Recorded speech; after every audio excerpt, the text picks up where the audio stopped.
Hala Madrid, my family. If you haven't watched Florentino Pérez's speech at the Ordinary General Assembly yet, stop everything. Close the door. Put the kids to bed. Because what happened today was not a president's speech. It was a public execution.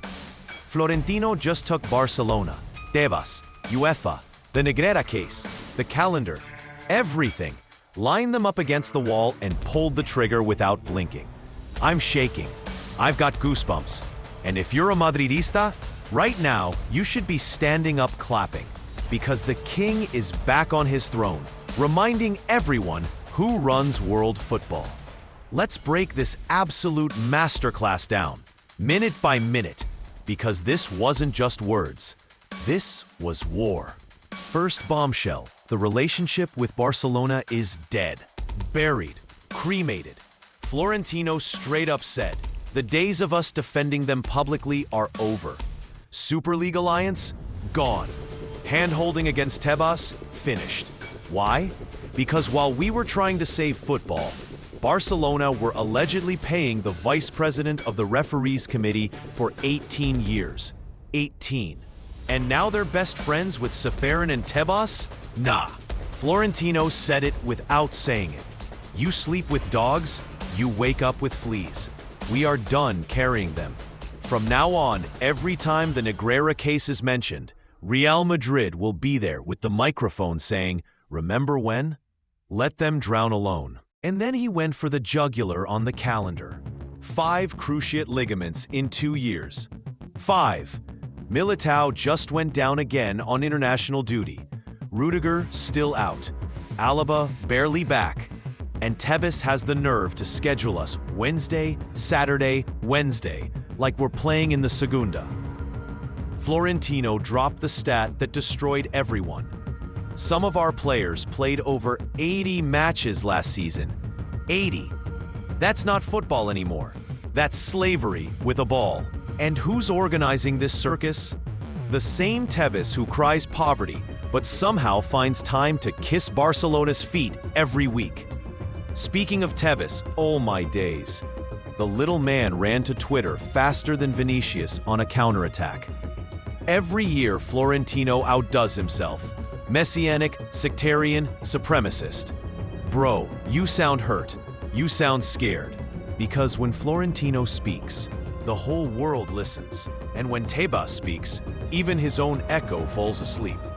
He promised a point-by-point response in the next few hours. Hours turned into days. Still waiting, Javier. Clocks ticking. But let's move to the part that made me cry. Florentino talking about the new era. He didn't just defend Xabi Alonso. He crowned him. He represents the values of Real Madrid. He knows our home after winning everything in this shirt. He arrives after making history at Leverkusen. I'm getting emotional again. Xabi isn't a coach. He's the chosen one, and Florentino knows it. That's why he's giving him every tool imaginable. Let's run through the signings he name-checked, because this is the scariest part for the rest of Europe. Trent Alexander-Arnold. Impressive career at one of the giants. Yeah, the best right back in the world, for free. Now bombing forward while Arda Güler uses the half space like prime De Bruyne. Dean Heisen, 20 years old, already Spain international, built like a Greek god. Our new Varane. Alvaro Carreras, La Fabrica kid back home from Benfica. Left back depth for days. And then Franco Mastantuono, 18 years old. Youngest debutant ever for Argentina. Florentino put him in the same sentence as Vinícius, the best 2024, and Mbappé, Golden Boot already at his first season. Let that sink in. An 18-year-old Argentine magician next to Vini and Kylian. We are cooking teams for the next decade. He even gave flowers to Carvajal. 6 Champions Leagues, our captain, La Fabrica legend.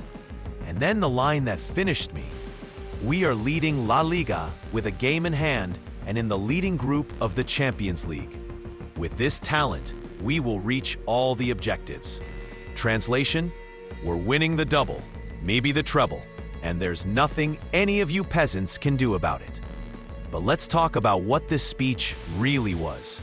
This was Florentino drawing the line in the sand.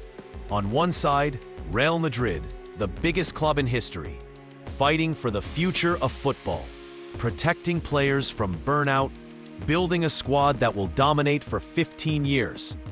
On the other side, Tebas, Ceferin, Barcelona with their dirty money and their victim complex. There is no middle ground anymore. This is the same man who built the Galacticos, who delivered three-peat, who brought us Mbappé, who's turning the Bernabeu into a spaceship. And at 78 years old, he's still out here swinging harder than ever. Respect? No. Worship. So to every Barcelona fan crying in the comments right now, keep crying. Your club is drowning in debt and scandals, while we're stacking trophies and teenagers who will bully your grandkids.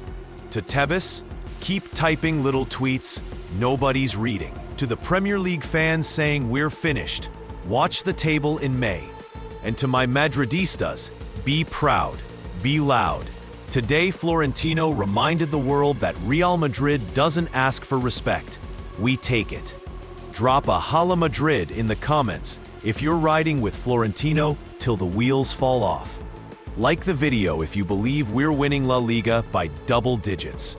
Subscribe, because this channel is the home of the biggest club in the world. We don't bend, we don't break, we conquer.